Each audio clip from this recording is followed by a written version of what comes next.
The sound came again at 3:07 a.m., not a step exactly, more the suggestion of one. A careful shifting of weight, heel to floor. The pause that followed as if the body making it were listening to itself. Ivy lay still, eyes open in the dimness, counting the seconds between the radiator's soft clicks and the hum of the building settling into sleep. She didn't turn her head. She didn't need to. The sound traveled along the corridor like breath along skin. She waited until it passed her door, until the faint pressure of it eased. Then sat up, feet finding the cold strip of floor. The clock glowed a tired green. Outside, rain stitched the darkness together, steady and patient. Ivy pulled a sweater over her shoulders and stood, the fabric carrying the warmth of her body for a moment before letting it go. In the kitchenette, the coffee machine took its time. The light above the sink flickered, then steadied. She leaned her hip against the counter and listened. To the water heating, to the rain, to the corridor holding its quiet like a secret. When the machine clicked off, she poured, the smell blooming upward, bitter, alive. She was lifting the cup when she felt it, the presence before the sound. Marian stood in the doorway, just inside the room's edge of light.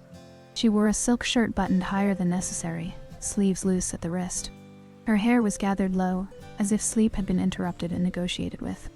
She held a stack of envelopes in one hand, edges aligned, the paper slightly yellowed. "I didn't mean to wake you," Marian said softly, though her eyes said she hadn't expected Ivy to be asleep. "I wasn't," Ivy replied, and found it true enough. They stood there, the space between them no wider than a thought. The machine hissed once more, a final release of steam. Ivy poured another cup without asking. Marian watched her hands, the way the liquid darkened the porcelain. "Thank you," Marian said when Ivy offered it. Their fingers brushed. Not a spark, not even a jolt, just the shared awareness of contact. Ivy withdrew first, heart ticking faster than the clock. They leaned against opposite counters, the room holding them in its smallness. The rain grew louder, or maybe Ivy noticed it more. Marian took a careful sip, eyes closing briefly, as if committing the taste to memory. "You're always up?" Ivy said, meaning the corridor, the footsteps, the hour that never varied. Marian smiled almost. "Habit," she said. "Or avoidance, I'm not sure which." Ivy nodded, letting the words settle without reaching for them. She watched Marian's hands, long fingers, ink smudged faintly along the side of one knuckle. The envelopes rested against her hip now, patient. "You write," Ivy said. "Yes. And you mail them?" Marian's gaze lifted, steady and unreadable. "No." The silence that followed wasn't empty. It had weight, texture. Ivy shifted, the sweater slipping from one shoulder. She felt suddenly aware of her own body in the room, the warmth she brought into it, the way Marian's attention moved, just once from her collarbone to her mouth and back again. They finished their coffee slowly. Outside, the rain softened, then steadied into a quieter insistence. Marian gathered the envelopes again, aligning their corners. "I should," she began, then stopped. Her eyes flicked toward the door, then back to Ivy. "Good night." "Night," Ivy said, though the word felt premature. Marian paused in the doorway, light cutting her profile into shadow and gold. "If the noise," she said, gesturing vaguely toward the hole. "Tell me." Ivy watched her leave, the corridor swallowing her step by step. She stood there long after the sound faded, the room cooling around her. When she finally returned to bed, sleep came in fragments, each one threaded with the memory of ink-stained fingers and unsent words. The next evening unfolded itself with the same carefulness. The building breathed. The light in the hall cast its familiar amber. Ivy returned from work with the faint ache of having spent the day wanting something unnamed. She cooked pasta, the rhythm of it grounding her, then washed the pan immediately, as if delay might invite thoughts she wasn't ready to hold. At 2:59 a.m., she was already awake. The footsteps came precise as ever. This time, Ivy opened her door before they passed. Marian stood there, caught mid-motion, surprise flickering across her face like a match struck and blown out. Marian began. "Coffee?" Ivy offered, the word an opening. She didn't look it directly. Marian hesitated, then nodded. "Yes."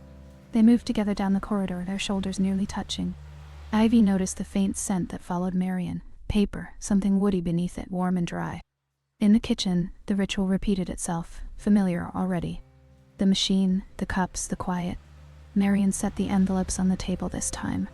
Ivy didn't ask, but her gaze lingered on them, the careful folds, the absence of addresses. "You don't sleep," Ivy said again, gentler now. "I do," Marian replied. "Just not when the night expects me to." Ivy smiled despite herself. Marian watched it happen, her own mouth responding a beat later.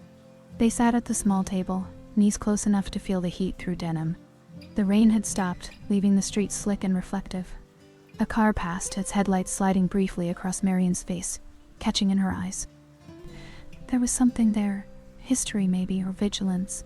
Ivy felt the urge to reach, to touch that look and see what it would do. She folded her hands instead. "What's in the letters?" Ivy asked, surprising herself. Marian didn't answer immediately. She traced the edge of an envelope with her thumb, the paper whispering under pressure. "Versions," she said finally. "Of things that happened. Of things that didn't." Ivy nodded, understanding without knowing how. They drank their coffee until it cooled. When Marian stood to leave, Ivy followed her to the door without thinking. The corridor waited, patient as ever. "Good night," Marian said again, closer this time. "Night," Ivy answered and felt the word land. The photograph appeared 2 days later, lying face down near the stairs. Ivy almost missed it, distracted by the echo of footsteps ahead of her that she knew weren't Marian's. She picked it up without thinking, turning it over in the light. Marian stood there, younger but unmistakable, her arm around another woman whose face had been scratched out with a dark, furious line. Ivy's breath caught. She stood there longer than necessary, the building moving around her. When she heard Marian step behind her, she turned. Marian stopped short, eyes on the photograph, something shuttering closed behind them. For a moment, neither spoke. Then Marian reached out and took it, fingers steady. "I didn't know," Ivy said, because it was the only thing she could offer. Marian nodded once. "Now you do." They stood there, the space between them altered, charged. Marian slipped the photograph into her pocket, her hand lingering there as if to keep it contained. "Come by tonight," Marian said, not quite a request. "If you want." Ivy felt the words settle into her chest, warm and heavy. She nodded, unable to trust her voice. That night, the rain returned, louder than before, erasing the city's edges. Ivy stood outside Marian's door, heart unsteady, the corridor narrower than it had ever been. She raised her hand, paused, then knocked. The door opened. Marian stood there in low light, her expression unreadable, her presence unmistakable. The threshold between them felt thin as paper. Ivy took a breath she hadn't known she was holding. The door closed behind Ivy with a sound that felt heavier than it should have been, a soft click that seemed to settle into the walls. Marian didn't move right away. She stood just inside the room, one hand still on the knob, as if listening to the building breathe around them. The light was low, only a lamp near the desk, its shade casting a warm oval that didn't quite reach the corners. "You can take off your coat," Marian said, not looking at her. Ivy did, slowly, folding it over her arm before setting it on the chair. She became aware of the quiet between them, not awkward, not empty, more like a held note. The rain pressed itself against the windows, steady enough to blur time. Marian gestured toward the small kitchen alcove. "Tea, yes," Ivy said, though she wasn't sure she wanted anything except to stay exactly where she was. They moved around each other with careful familiarity, as if they'd practiced this without realizing it. Marian filled the kettle, the sound of water loud in the small space. Ivy leaned against the counter, watching the muscles in Marian's forearm tighten and release. The scent of tea leaves opened gently, green, faintly bitter. When they sat, it was on opposite ends of the narrow couch, a polite distance that didn't last long. Marian crossed one leg over the other. Ivy shifted to face her, the movement closing the gap by inches. The lamplight softened Marian's features, turned her eyes into something deep and reflective. "I don't usually invite people in," Marian said, almost to herself. "I know," Ivy replied. They drank their tea slowly. Outside, the rain thickened, then thinned as if considering them. Ivy noticed the desk near the window, a neat stack of envelopes, a fountain pen laid parallel, ink bottle capped. Everything placed with intention. "You write every night," Ivy said. "Most," Marian answered. "It's easier when the world is quieter. Easier, remember?" Marian's mouth curved slightly. "Easier to avoid remembering," she said. "Depends on the night." They fell into a silence that stretched and folded in on itself. Ivy listened to the building's low hum, to the sound of Marian breathing beside her. She felt the heat from Marian's body seep through the space between them, subtle but undeniable. Marian stood first, carrying her cup to the sink. Ivy followed, rinsing hers without being asked. Their shoulders brushed as they turned, a brief contact that lingered longer than it should have. Marian didn't move away. Neither did Ivy. "Do you ever send them?" Ivy asked, nodding toward the desk. Marian shook her head. "They're not meant to arrive. Then what are they for?" Marian considered this, her gaze drifting to the window where rain traced uncertain paths. "Proof," she said, "that something existed, even if only for me." Ivy nodded, feeling the weight of that settle somewhere deep. She imagined the letters stacked over time, a quiet archive of nights and thoughts. She wondered whose face had been scratched from the photograph, what had demanded that kind of erasure. They moved back to the couch, closer now, knees almost touching. Marian reached for a blanket folded over the armrest and draped it across both of them without comment.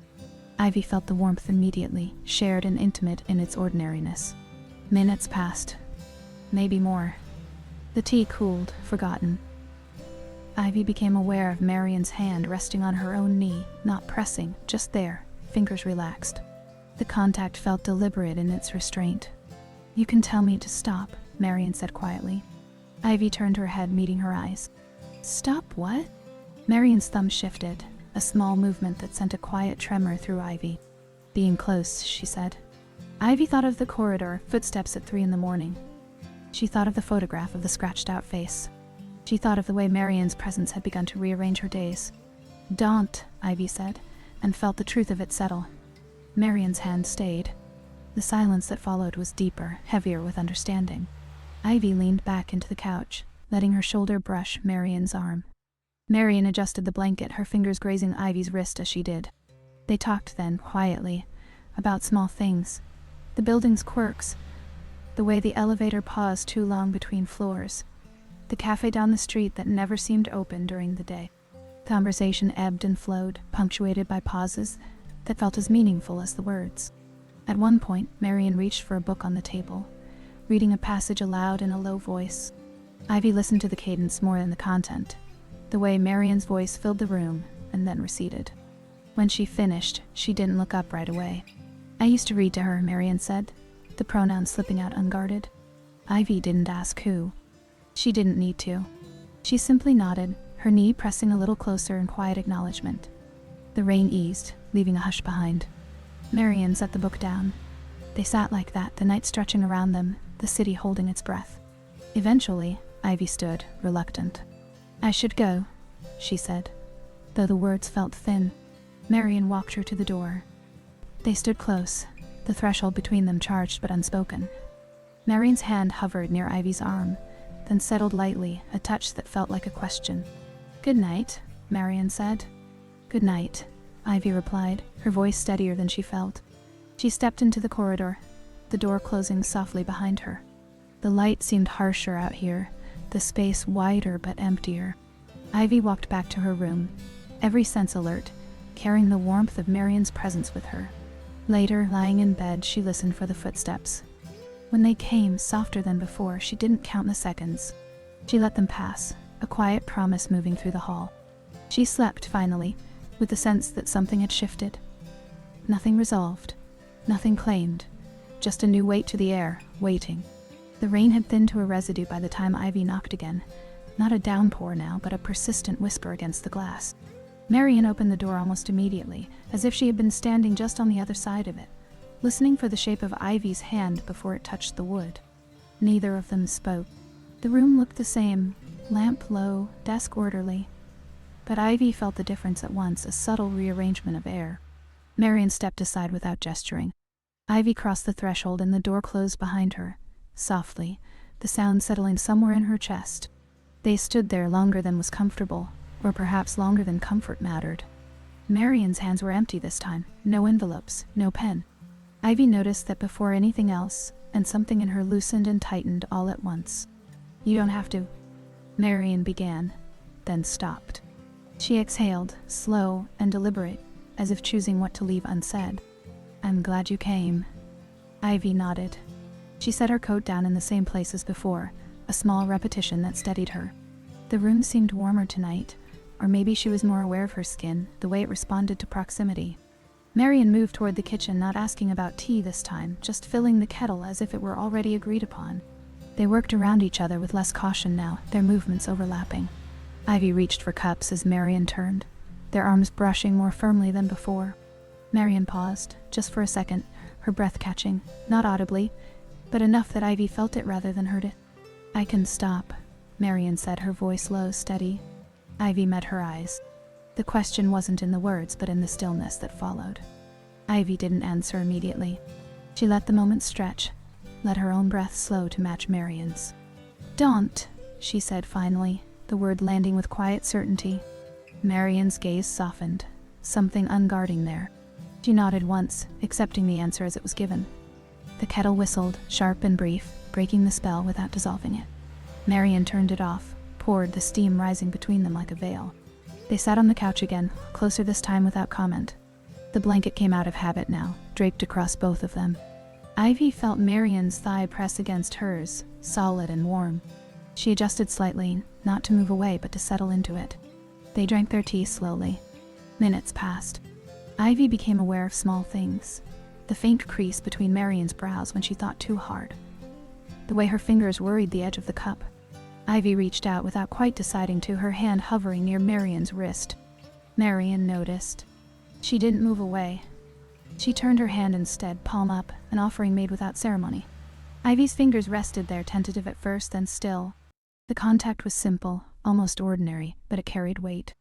Ivy felt Marian's pulse under her fingertips, steady and real. She stayed like that, letting the moment exist without trying to name it. "I'm not easy," Marian said quietly, her eyes on their joined hands. "I'm not asking for easy," Ivy replied. Marian's mouth curved, not a smile exactly, but something close. She shifted, their shoulders touching now, the warmth undeniable. The room seemed to contract around them, not claustrophobic but intent. They sat like that for a long time, the night moving around them. The rain stopped entirely. Somewhere in the building, a door closed. Ivy felt the urge to say something, anything, but she resisted it, trusting the silence to do its work. Marian turned her head slowly, her gaze tracing Ivy's profile. Ivy felt it like a touch, the attention settling on her skin. She turned too, their faces close enough now to feel each other's breath. Marian smelled faintly of tea and paper and something warmer beneath it. "This is where it changes," Marian said, not as a warning, but as an observation. Ivy swallowed. She didn't look away. "I know." Marian waited. She didn't move closer. She didn't retreat. The space between them held, charged and deliberate. Ivy felt her own resolve steady, not rushed, not pressured, simply present. She leaned in, slowly enough that Marian could have stepped back at any point. Marian didn't. She tilted her head instead, a small adjustment that met Ivy halfway. Their lips touched, briefly, softly, a contact more breath than pressure. It ended almost as soon as it began. They pulled back, both of them breathing a little faster now. Ivy's heart thudded, loud in her ears. Marian's eyes were dark, unreadable in the low light. They didn't speak. The aftermath settled around them, not explosive but dense. Ivy stayed where she was, her hand still resting on Marian's. Marian didn't reclaim it or release it. They sat inside the moment, letting it expand to fill the room. Marian stood after a while, moving to the window. Ivy watched her go, the distance feeling larger now that it existed. Marian rested her forehead briefly against the glass, then turned back. "I don't know what comes next," she said. "I'm not asking you to," Ivy replied. They shared another silence, longer than the others. Ivy felt the shift inside her. Not satisfaction, not certainty, but a deepening awareness of risk. She welcomed it, even as it unsettled her. When Ivy finally stood to leave, the movement felt heavier, deliberate. Marian walked her to the door again, their steps synchronized without effort. They stopped at the threshold, close but not touching. "Good night," Marian said, the words carrying more weight now. "Good night," Ivy answered. She stepped into the corridor, the door closing behind her with that same soft finality. The hallway light hummed. Ivy stood there for a moment, hands still tingling where Marian's warmth had been. As she walked back to her room, the building felt different, less anonymous, more alive. When she lay down, sleep didn't come easily. Her mind replayed the evening in fragments, The open palm, the brief meeting of mouths. The way Marian had said this is where it changes. At 3:07 a.m., the footsteps came again, slower than before. This time, Ivy listened until they stopped. Morning arrived without ceremony. Ivy woke to a grayness that felt provisional, as if the day itself hadn't decided whether to stay. The building was quieter than usual, the radiator still, the corridor holding its breath. She lay there longer than she meant to, the memory of the night before returning in fragments that refused to align neatly. Marian's open palm, the brief contact of mouths, the way the words "this is where it changes" had settled into her like a diagnosis. She dressed slowly, deliberately, choosing clothes that felt neutral against her skin. In the mirror, her face looked unchanged, which unsettled her more than any visible mark might have. She drank coffee standing at the counter, the bitterness grounding her, then left without lingering. The day passed with an odd suspension. Conversations at work skimmed the surface of her attention and slid away. She found herself pausing in doorways, rereading the same sentence, waiting for something she couldn't name. When evening came, it felt less like a transition than a return. She didn't hear Marian that night. The absence registered immediately, a hollow where sound should have been. Ivy stood in her kitchen at 3 a.m, cup warming her hands, listening harder than necessary. The corridor remained silent. She told herself it meant nothing, different schedules, different habits, but the reassurance rang thin. The next afternoon she found the envelopes. They were stacked neatly outside Marian's door, tied with a narrow ribbon. No address. No name. Just paper waiting. Ivy stopped short, the sight of them producing a quiet ache. She didn't touch them. She stood there longer than politeness allowed, then continued down the hall, carrying the image with her like a weight. That evening, Marian knocked. Ivy opened the door to find her standing there, composed but distant, as if the space between them had been carefully measured. Marian's hair was loose, falling forward in a way that felt intentional. Her eyes flicked briefly to Ivy's face, then settled somewhere just past her shoulder. "Do you have a minute?" Marian asked. "Yes," Ivy said, stepping aside. They stood in Ivy's small living room, the familiarity inverted. Marian didn't take off her coat. She remained near the door, hands folded loosely in front of her, posture careful. "I shouldn't have," Marian began, then stopped. She took a breath, steadying herself. "I need to be clear." Ivy nodded, the word catching in her throat. She waited. "What happened," Marian continued, "wasn't accidental, but it also wasn't simple." "I didn't think it was," Ivy said. Marian's gaze lifted then, sharp and searching. "And not available in the way you might want." The words landed without cruelty, but they carried weight. Ivy felt them settle, rearranging something inside her. "I'm not asking for anything," Ivy replied, surprised by how true it felt. Marian's mouth tightened, just slightly. "That's the problem," she said. "I don't trust moments that don't ask." Silence stretched between them, dense and unyielding. Ivy crossed her arms, not defensively but to contain herself. She felt the urge to step closer, resisted it. "You're careful," Ivy said. "Yes." "About what?" Marian hesitated. "About repeating myself." Ivy absorbed that, the implication echoing. She thought of the photograph, the scratched-out face, the letters never sent. "I don't need to know everything," Ivy said quietly. "I just need to know where I'm standing." Marian looked at her then, really looked, and something in her expression softened before hardening again. "That's exactly what I can't give you." They stood there, the room feeling smaller by the second. Outside, a car passed, its sound briefly intruding. Ivy became acutely aware of her own breathing, of the distance between them measured in steps she wasn't taking. "I don't regret it," Ivy said, because it felt important to say. Marian closed her eyes for a moment, the admission landing heavily. When she opened them, her gaze was steady. "Neither do I," she replied. "Which makes this harder." She reached into her coat pocket and pulled out the photograph. The scratched face was still there, unforgiving. Marian held it between them, not offering it, just acknowledging its presence.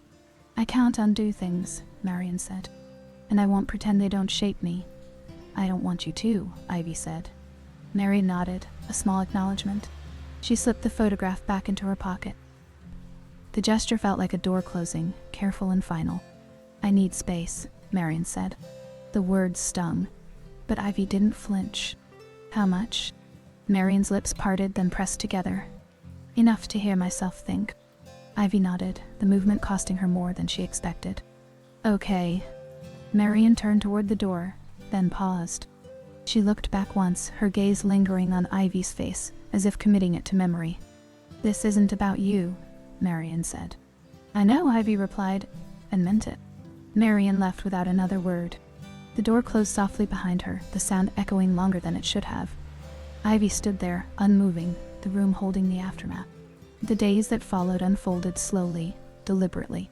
Ivy returned to her routines, finding solace in their predictability. She cooked, cleaned, read. She listened to the building at night, the corridor resuming its quiet rhythms without Marian's footsteps. The absence became its own presence, a low hum beneath everything. She passed Marian once in the stairwell.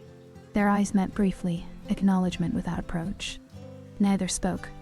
The space between them felt charged but contained, a decision deferred. One night Ivy stood outside Marian's door, the ribboned envelopes gone now. She raised her hand, then let it fall. The choice hovered, unresolved, heavy with possibility. She turned away, the corridor stretching ahead of her, unfinished. The first sound Ivy noticed was the radiator clicking back to life. Not loudly, just enough to mark time again. Winter had settled without announcement, turning the building inward. The corridors smelled faintly of dust and heat. Nights came earlier. So did the waiting. She had learned Marian's absence the way one learns a new weight in the body. Not all at once, but through adjustment. Through reaching for a sound that didn't come. Through waking at 3 and finding the hour empty. Through realizing that desire, once named, did not retreat simply because it was asked to. They did not speak for weeks. Not in the stairwell. Not through the thin walls. Not with notes, or knocks, or accidental meetings arranged by hope. Ivy kept herself honest by not inventing reasons. Marian had asked for space. Ivy gave it, even when it hollowed her evenings into long, quiet corridors. Life continued anyway. That was the unsettling part. Ivy cooked meals for one and ate them slowly. She folded laundry while listening to the muted conversations of neighbors passing below her window. She learned the cadence of the building again without Marian in it, though the knowledge felt provisional, as if the walls themselves remembered something she was trying not to touch. Sometimes she thought of the photograph, not the scratched face, but the violence of the gesture, the need to erase what still insisted on being remembered. She wondered if Marian's letters had always been a way of holding without reopening. Proof without arrival. One night, as Ivy returned late from work, she found a single envelope slipped under her door. No name, no address. The paper was thick, cream-colored, folded with care.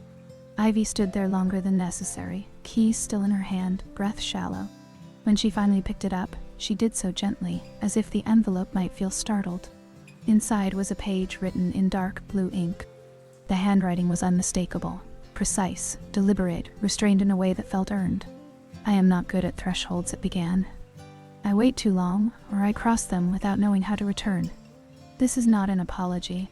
It's an admission. Ivy sat on the edge of her bed and read slowly, letting each sentence arrive on its own terms. Marian wrote about repetition, not as habit, but as gravity. About loving someone once and then living as if that love were still unfinished. About the fear of becoming a version of herself she had already survived. I didn't ask you to wait, the letter continued. But I didn't ask you to leave either. That is my failure. The page ended without a signature. Ivy folded the letter carefully, hands steady. She didn't cry. She didn't smile. She felt something settle instead. A quiet clarity that didn't erase longing but gave it shape. At 3 a.m, footsteps returned to the corridor. They were slower than before. Less habitual. As if the body making them was still deciding where to go. Ivy stood before she realized she had moved. She opened her door as Marian passed, the hallway light catching her mid-step. Marian stopped. For a moment, neither spoke. The space between them felt familiar again. Not safe, not resolved, but known. I read it, Ivy said. Marian nodded. Her face looked different. Less guarded, more exposed. I didn't expect you to answer, she said. I'm not, Ivy replied. I just didn't want you to think it disappeared. Marian considered this. Then, quietly, would you come in? The invitation was not fragile, but it wasn't firm either. It carried risk in its understatement. Yes, Ivy said. Inside Marian's apartment, nothing had changed. and everything had. The desk was cleared.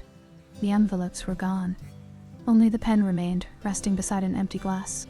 They stood near the window, city light dimmed by frost. Marian spoke first. "I don't know how to do this without control," she said.